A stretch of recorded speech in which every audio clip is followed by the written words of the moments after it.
So let's imagine that someone in this room is starting some new venture and they're doing it in their dorm room and they want to get some angel funding to get sort of a little bit of escape velocity. How would they pick someone? How do you know someone's a good angel investor? What are the things I should think about or they should think about? Well, mainly an angel who will add value and an angel that you can get access to. I think the groups here have access to a lot of angels because you have forums like this. But what you want to do is get some inroad to an angel so that you can send some kind of an executive summary to them and get a meeting set up. And then hopefully get the angels to fund you and then introduce you to the VCs as your next step in maturing the company. So when someone comes to you with an idea, what are you looking for? What are the key metrics? I'm sure you've got some sort of list that you go down, at least in your mind, as you're evaluating these opportunities. There's 3 or 4 things I look for, and I should clarify.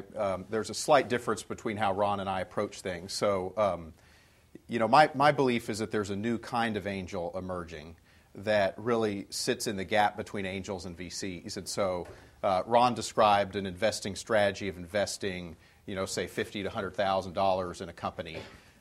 Typically, the venture capitalists will want to fund a company in the multiple millions of dollars, right? Usually north of 5.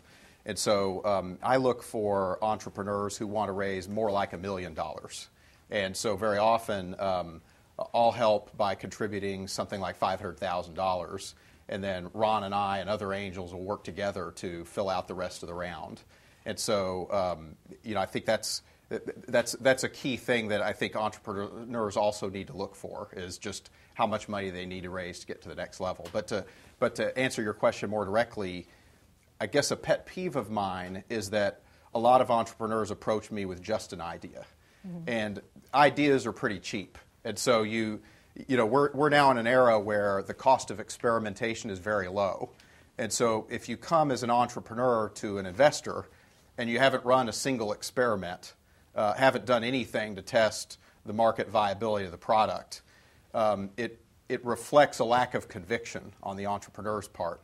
And if an entrepreneur doesn't have enough conviction to really test their idea in a low-cost, low-burn, leverage-efficient way, why should they propose that I should be excited?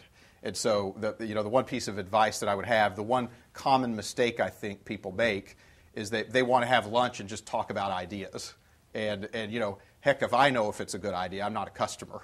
And my opinion's irrelevant if I'm not going to pay for the product. Only customers matter in terms of evaluating whether it's a good idea.